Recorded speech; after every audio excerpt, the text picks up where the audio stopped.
பூந்தமல்லியில் கடைகளின் பூட்டை உடைத்த மர்ம நபர்கள் சுப்பிரமணியபுரம் பாணியில் பொருட்களை திருடிச் சென்றனர். சென்னை அருகே பூந்தமல்லியில் மர்ம நபர்கள் அடுத்தடுத்து கடைகளின் பூட்டை உடைத்து திருடியுள்ளனர்.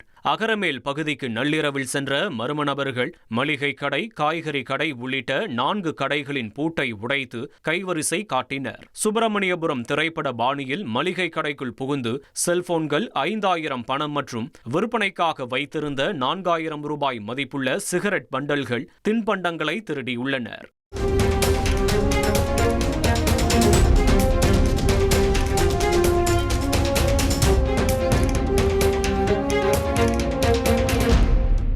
இந்த பகுதியில் போலீசார் கண்காணிப்பை தீவிரப்படுத்த வேண்டும் என வலியுறுத்தியுள்ள வணிகர்கள் திருட்டில் ஈடுபட்ட மர்ம நபர்களை கண்டறிந்து நடவடிக்கை எடுக்க வேண்டும் எனவும் கோரிக்கை விடுத்துள்ளனர்.